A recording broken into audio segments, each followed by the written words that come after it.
Pine processionary caterpillars are a familiar annual sight.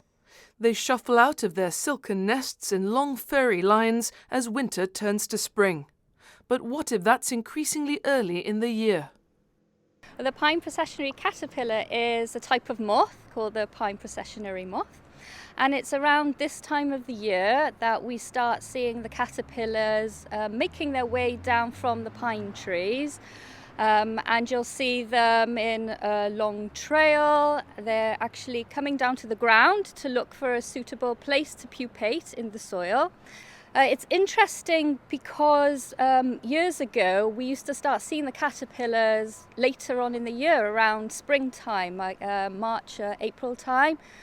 But as the climate is warming and we're having much milder winters here in Gib, especially over the last few years, we are noticing that the caterpillars are emerging earlier in the year, and so it's actually changing their life cycle. After a record-breaking December, January has also been hotter than normal. Graham Madge of the Met Office says it's likely the trend towards warmer winters will further change the life cycle of the pine processionary, along with other species. So they're actually native to the Mediterranean region, but in Europe they're expanding their range northwards because of climate change and because in Europe the winters are getting milder.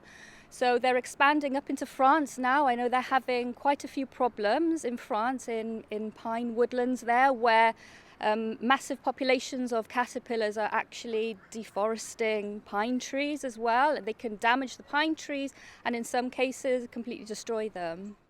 In good news, the pine processionary population locally has been reduced. The Botanic Gardens uses tree collars to stop caterpillars and pheromone traps for moths. But while the rock isn't facing deforestation, just one caterpillar could still be dangerous. It was reported recently that actor Jamie Dornan was hospitalized last year after possibly coming into contact with them. And while adult humans won't be in a hurry to eat a caterpillar, the same might not be true for dogs or children. The main issue is it can cause any contact irritation. In fact, it happens in humans as well. So if you're walking through an area where there's a heavy infestation of these caterpillars and they're in the trees, you can actually get irritation in your skin because of the toxins which are actually released in microscopic globules from their skin and actually can land and cause irritation.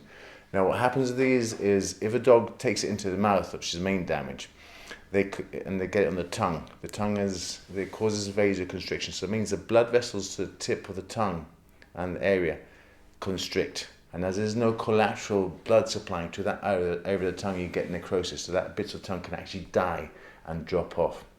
If there's an irritation on the skin or on other parts of the skin, on the cheek, etc., then it will cause damage, it will cause irritation, but it's not as severe as damage as if they lick it with their tongue or they put it in their mouth. That causes the most damage.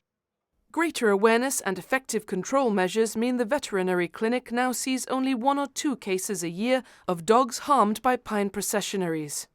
But the message remains: keep an eye out for pine trees, silk nests and the caterpillars themselves, and make a speedy trip to the vet or doctor if needed.